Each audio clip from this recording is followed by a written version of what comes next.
स्वागत है इस नए विश्लेषण में।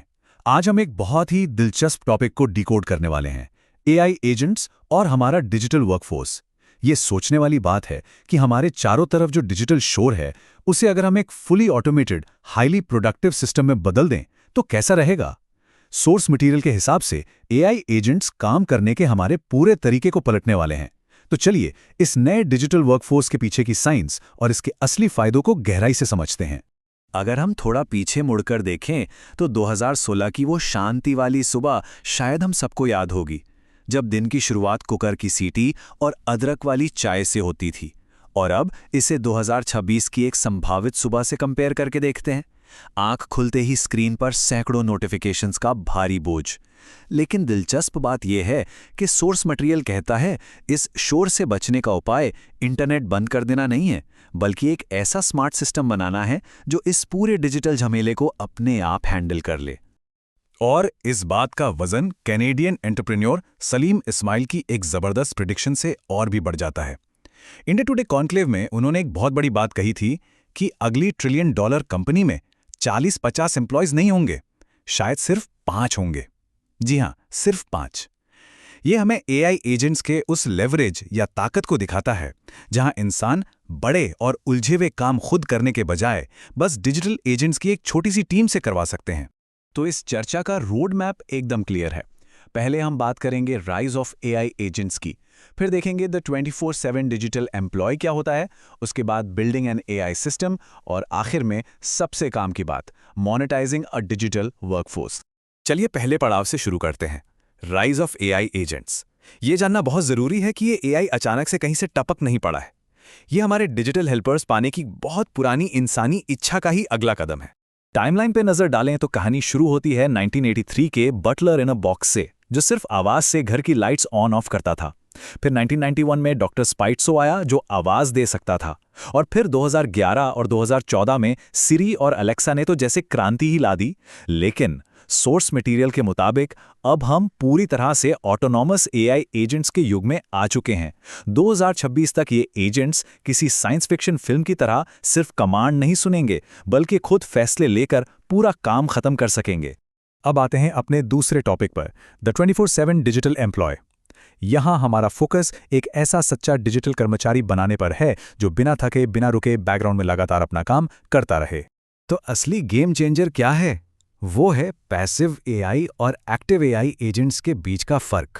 पैसिव एआई यानी वो आम चैटबॉट्स जो ब्राउजर बंद करते ही सो जाते हैं, उनका काम वहीं खत्म। लेकिन दूसरी तरफ है एक्टिव सिस्टम्स, जैसे कि ओपन क्लॉड।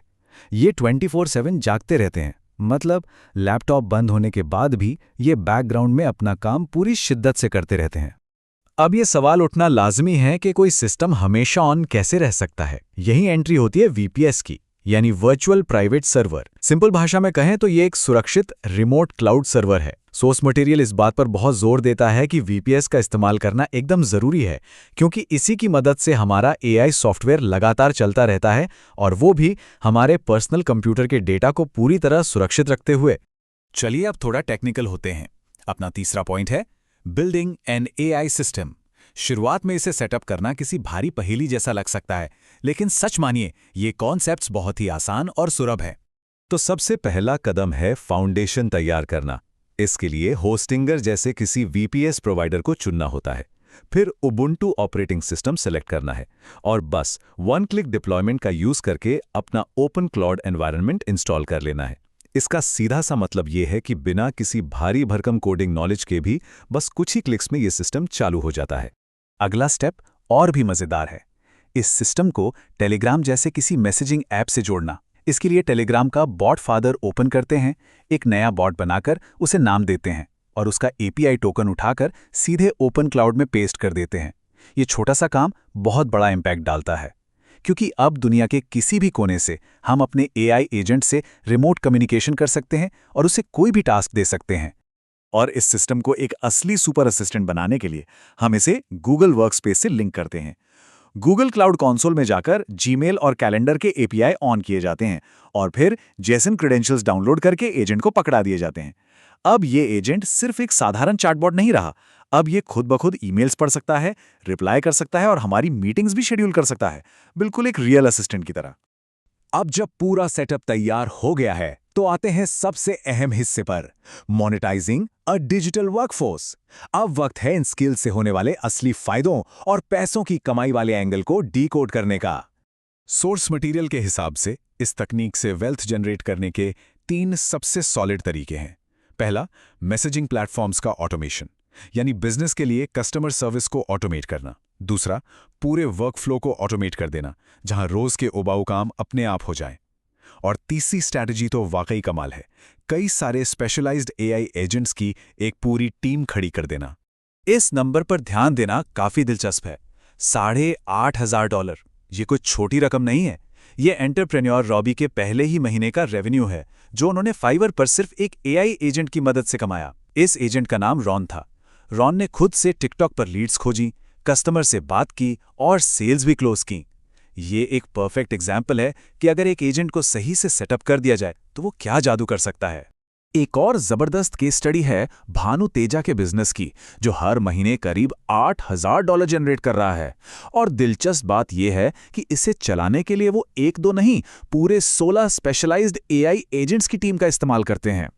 इनमें एक हेड एजेंट होता है जो मैनेजर की तरह सबको काम बांटता है। फिर कोई एजेंट कोड लिखता है, कोई कस्टमर्स की प्रॉब्लम सॉल्व करता है, तो कोई सोशल मीडिया के लिए पोस्ट ड्राफ्ट करता है। और ये पूरी टीम बिना किसी छुट्टी के 2400 घंटे एक साथ मिलकर काम करती है। इस विश्लेषण को खत्म करने से पहले एक बहुत ही गहरी बात पर विचार करना जरूरी है। 1999 में इंटरनेट ने दुनिया बदली थी, 2007 में सोशल मीडिया ने क्रांति ला दी, और आज ये ऑटोनोमस एआई एजेंट्स एक बिल्कुल नया पैराडाइम शिफ्ट लेकर आ रहे हैं। सोर्स मटेरियल हमारे सामने एक बहुत बड़ा सवाल खड़ा करता है। क्या इस नई दुनिया में सिर्फ एक यूजर बनकर इस तकनीक का इस्तेमाल करना बेहतर है, या फिर इसे समझकर खुद कुछ नया बिल्ड करने वाला बनना चाहिए? ये एक ऐसा सवाल है जिसका जवाब ही इस नई डिजिटल वेव में सक्सेस की चाबी है। इस चर्चा से जुड़ने के लिए बहुत बहुत धन्यवाद।